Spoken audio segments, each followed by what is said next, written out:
Rwanda's Sustainable Water Supply and Sanitation Program has an objective to improve the quality of life and socio-economic development of the people by ensuring equitable provision of adequate, reliable, and sustainable water and sanitation services with a view to promote economic growth and transformation.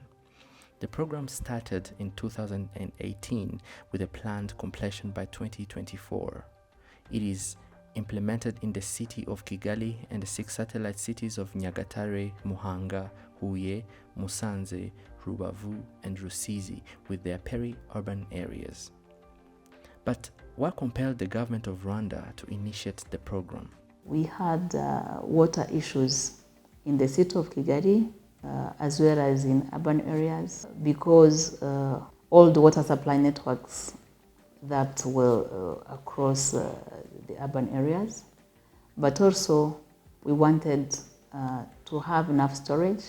We had an issue of the supply which was not matching with the demand. The lack of water supply and sanitation services was impacting many Rwandans in different aspects of their lives. Ubundi nta mazi twagiraga, twaguraga ay'abavomyi bavoma batugurishije kandi 200. Ku buryo nakoreshaga 2,000 ku munsi amajerekani 20.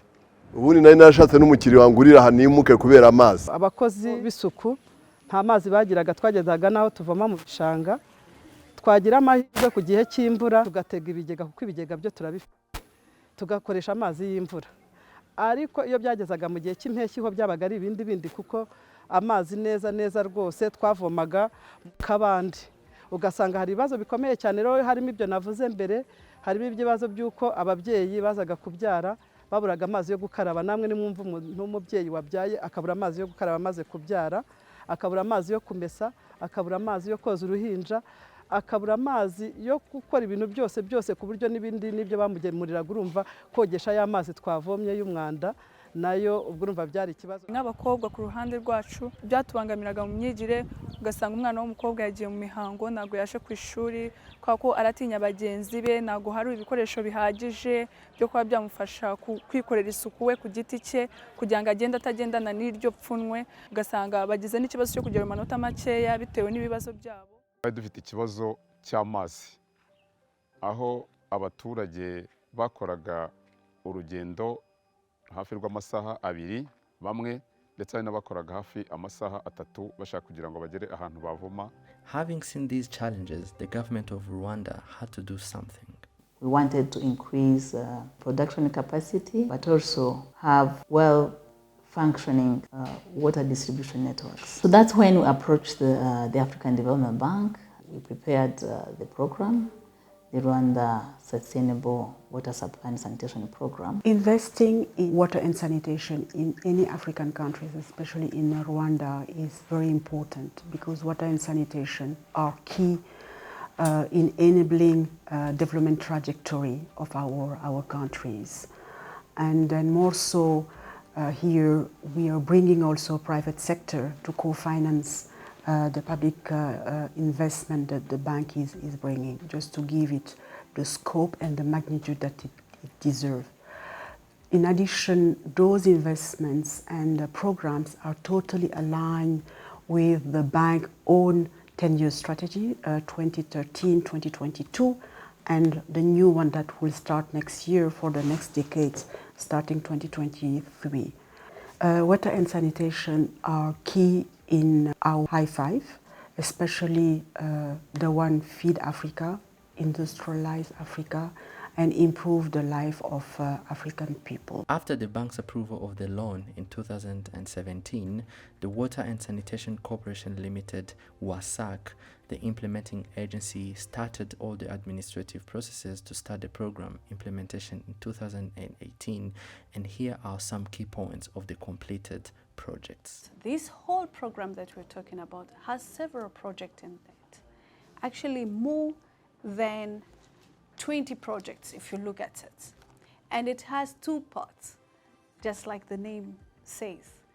It has a water supply part and the sanitation part. If we start with the water supply part, close to 5 years down the road, we have managed to complete the 6 projects in the 6 satellite cities. We are at 65% of the Kigali water network. On the sanitation part, we have already completed 2 projects, especially in the public areas, schools. Within this program, we have already managed to provide professional internship to 125 young engineers and professionals in the areas of procurement, project management, and finance, which we think is not only going to help us to sustain and to manage the services that come from the water treatment plants that we will have built, but also the management of the water supply network and also the sanitation. We have benefited a lot from the project. First of all, the knowledge transfer. In the past, such projects were recruiting most of time international experts from other countries, Europe, Asia, America. But in this program, 80% of the experts were from Rwanda. Secondly, we trained people. Not only those Rwandese experts were involved, but also they managed to train young graduates in WTP, water treatment plant, pumps, water pumps, distribution and transmission networks, design and supervision and project management. So far, with the projects that we have completed, we have created 48,000 jobs. And among these people that have actually managed to work along this program, we have 10,000 women. Narangije kwiga i Butare muri water environment. Muri make ukurikije uko imishinga iteye byampaye ubushobozi bwo kuba nakura ubumenyi nari navanye ku ishuri nkabushyira mu bikorwa, ndetse bindemamo umuntu washobora gukora indi mishinga iyo ari yo yose ijyanye no guhamaza abaturage, kubaka ibikorwa remezo byose bijyanye no guhamaza abaturage. We have already completed closely 2 water treatment plants that can produce 18,000 cubic meters per day in total. That's Gihira, that is producing 15,000 cubic meters per day in Rubavu, and Moya in Rusizi, that is going to be producing 3,000 cubic meters per day. We have actually managed to do the whole value chain of the distribution of water, meaning water network, water supply network, but also the water reservoirs, big storages. During the preparation of this program, we had sessions to sit with the local leaders, the mayors, the vice mayors in charge of social affairs and also economic development, and also the technicians, the engineers in charge of one-stop center that are looking for, that plan for the settlement, that plan for the infrastructure development in these different districts.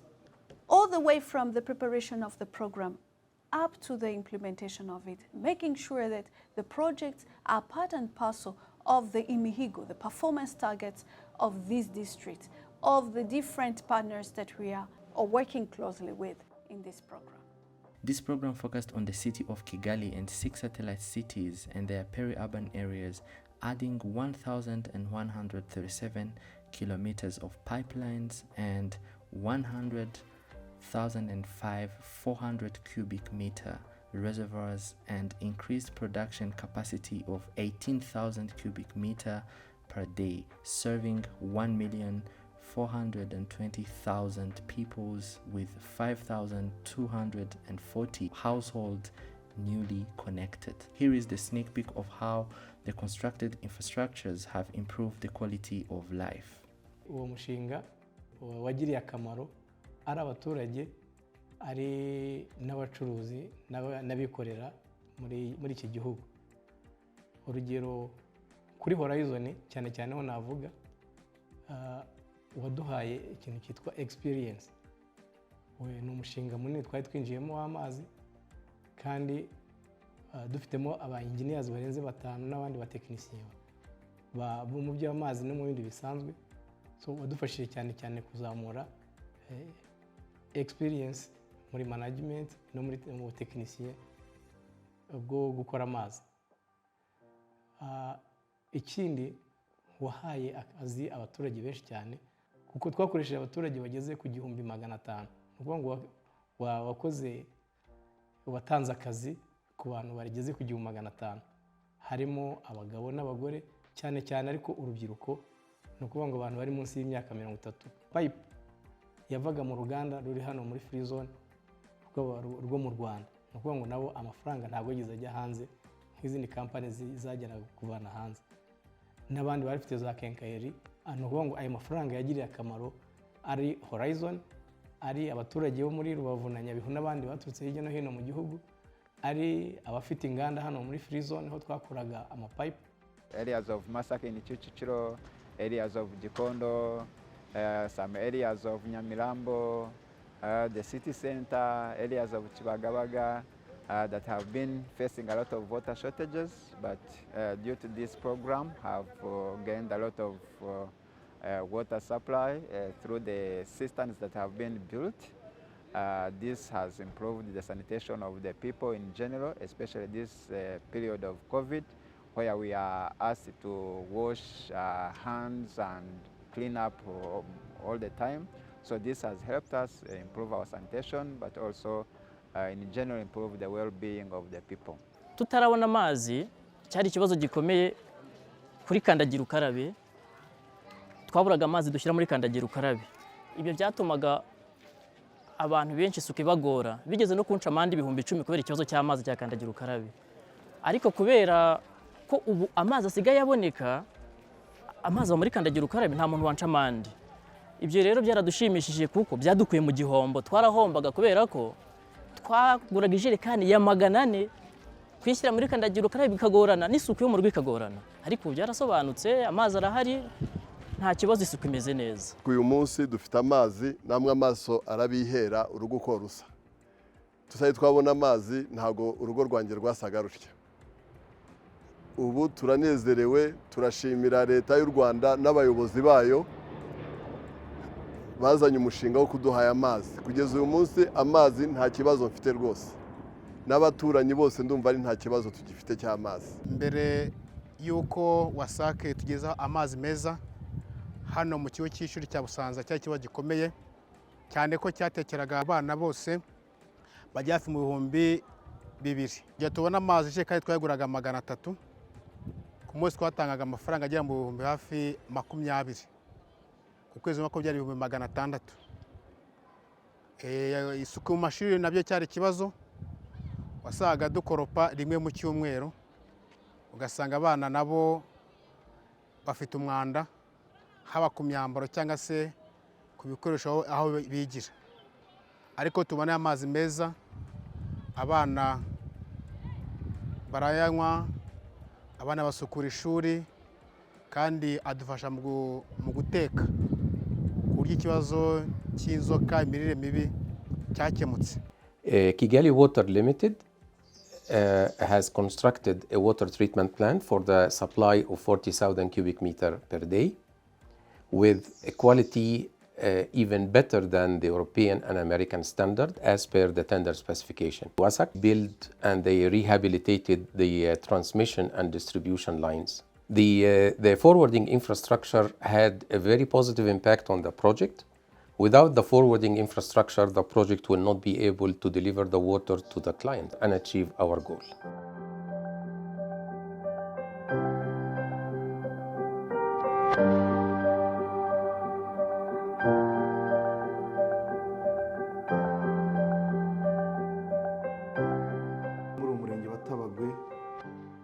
Ibi bigega bitanga amazi ku ivuriro rya Tabagwe, ugatanga amazi ku kigo cy'ishuri cya Tabagwe, ariko n'ahandi masantere atandukanye akorerwamo ibikorwa by'ubucuruzi.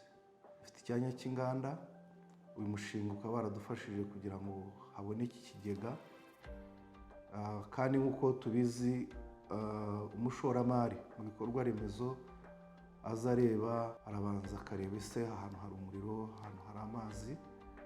Rero kugeza ubu ngubu mu cyanya cy'inganda kiri ahitwa Taraka mu karere ka Nyagatare hari ikigega gishobora gutanga amazi muri izo nganda. Twari dufite ikibazo gikomeye cy'amazi, twakoreshaga ibigega dukoresha amazi y'imvura, ariko byagera mu mpeshyi ugasanga tugize ikibazo gikomeye, amazi agashira, tugakoresha abantu bavoma buri munsi, bikadutwara amafaranga, kandi nabwo ugasanga serivisi z'ubuzima zitagenda neza, ugasanga abakiriya bacu barahakererewe kandi bakabaye batahira ku gihe bitewe n'uko twari twabuze amazi. Ugasanga abakozi dukeneye amazi yo kunywa tukayabura. Aho rero twaboneye amazi muri iki kigo nderabuzima cya Tabagwe, ubuzima burimo kugenda neza, serivisi zose, nta serivisi idafite amazi, yose arakora neza. Ku bijyanye n'isuku rusange ubuzima bumeze neza. Mbere y'uko tubona izi clinics cyangwa se ubu bwiherero bugezweho bufite ibikoresho byose bihagije, byatubangamiraga mu myigire, ugasanga umwana w'umukobwa yagiye mu mihango ntabwo yaje ku ishuri kubera ko aratinya bagenzi be, ntabwo hari ibikoresho bihagije byo kuba byamufasha kwikorera isuku we ku giti cye kugira ngo agende atagendana n'iryo pfunwe.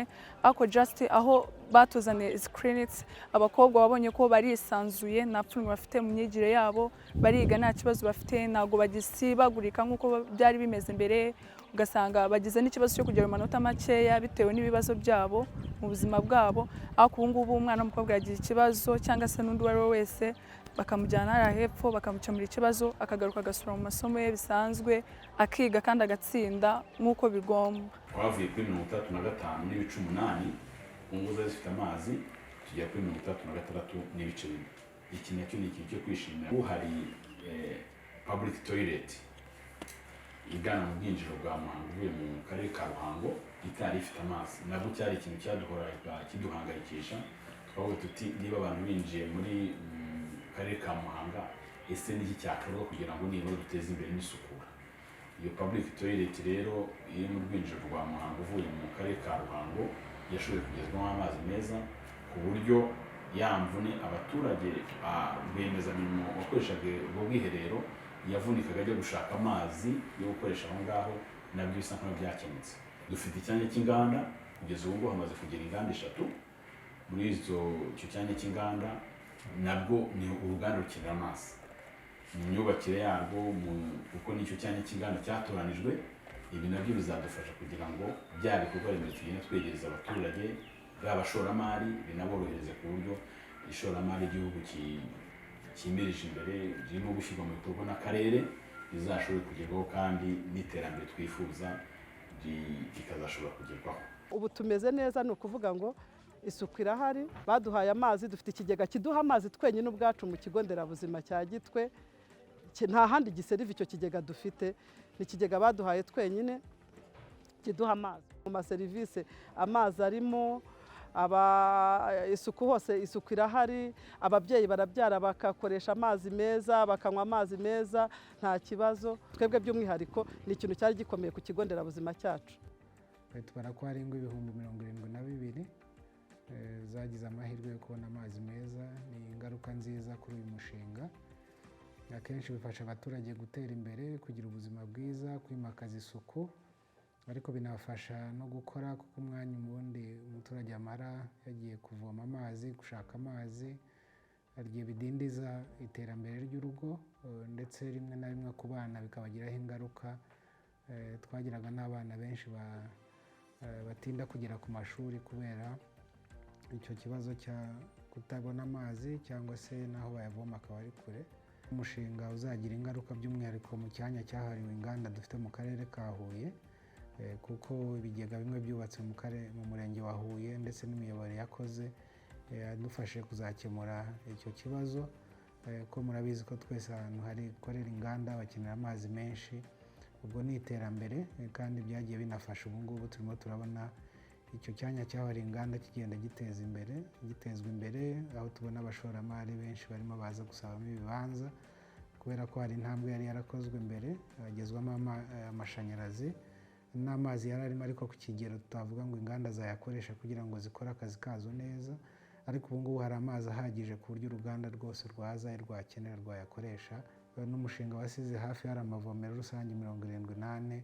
Ubu ngubu abaturage bashobora gukora urugendo rutoya rushoboka kugira ngo babone amazi meza, bikazatuma abaturage b'akarere kacu bagira ubuzima bwiza, ariko bakabasha no kwiteza imbere no guteza imbere imiryango yabo. Nk'ubwo aho twagiye tugena aho gushyira amavomero byabaga ari ibiganiro bituruka ku baturage n'abayobozi n'abashyira mu bikorwa uyu mushinga. Twashima rero tunasaba ko n'indi mishinga iyo habayeho kuganira n'abaturage biroroha. Ubu ngubu dusigaye tunywa amazi meza, nta kibazo dufite bijyanye n'indwara zituruka ku mazi, ntabwo bizongera kubaho. Turabasha gukaraba, tukabasha kumesa, tukabasha koga. Ubwo rero nta byishimo birenze ibyo ngibyo bitewe n'ahantu twakuraga amazi. Mbese wenda mu izina ry'abantu tuvoma hano twarishimye rwose. Nabonye akazi ndavomesha. Kuba mvomesha nabasha kubona ubwisungane mu kwivuza, nkabasha kuba nakwigurira uwo mwenda. Ni byinshi ngiye kuvuga, ni byinshi. This is a project that has seen the number of river servers within the district increase by 25 reservoirs.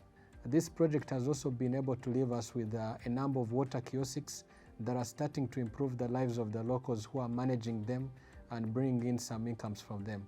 But also it has also helped us reduce on the shortages of water we had in the urban areas. We used to have shortages of water and water cuts, some of them going beyond 1 day, even 2 days. But at least now within the areas where we had the expansions, we are not having such shortages. Amafaranga mbona mwayo mazi naje kushakisha mutuntu, noneho tuvuye udufaranga tuvuye mu tutuntu nashize mwaka kazu, ubwo njya ntwatishamo nk'agasinde kakabara nyine ka runaka nkagahinga kakabasha kumfasha, ibyo kurya nyine kakabasha kumfasha.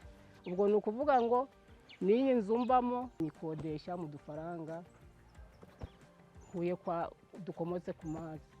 Akarere kacu ka Rubavu ni akarere gafite kanyurwamo n'umugezi wa Sebeya.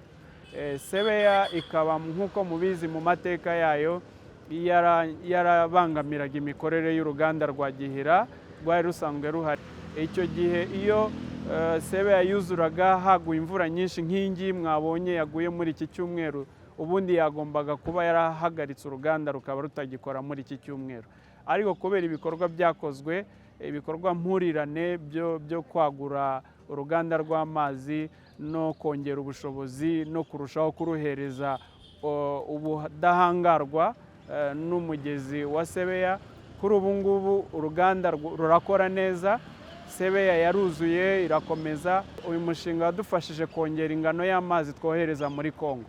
Nabyo ni ibyongera ubushobozi ku baturage bacu babasha gukora ubucuruzi bwambukiranya imipaka, kuko amazi ni kimwe mu gicuruzwa u Rwanda binyuze mu karere ka Rubavu cyohereza muri Kongo. Aha rero nacyo kikaba ari igikorwa gishimishije abaturage bishimira.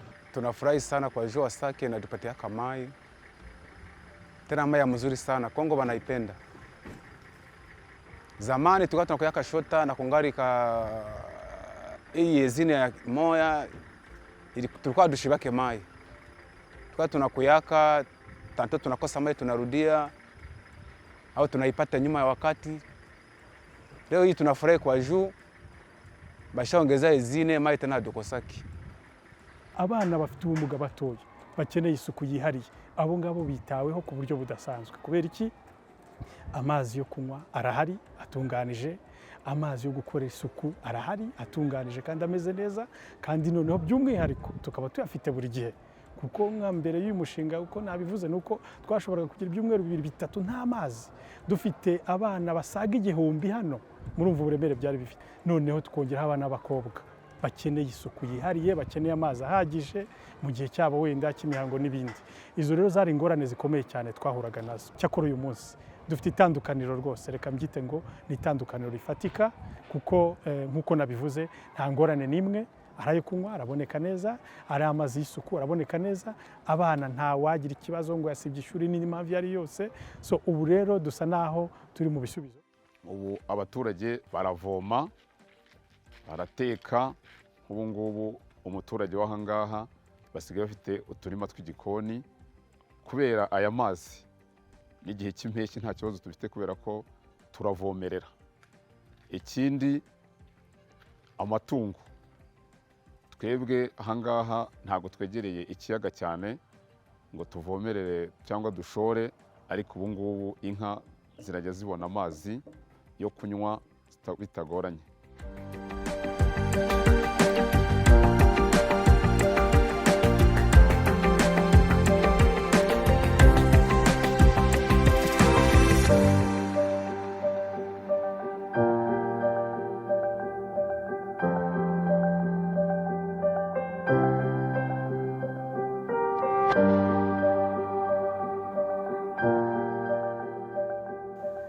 African Development Bank is very proud of what has been achieved so far in water and sanitation sector in Rwanda, thanks to a collective effort, and I really want to appreciate the collaboration, co-financing, and the partnership with other development partners in the sector, recognize and commend the leadership of the government of Rwanda in this achievement.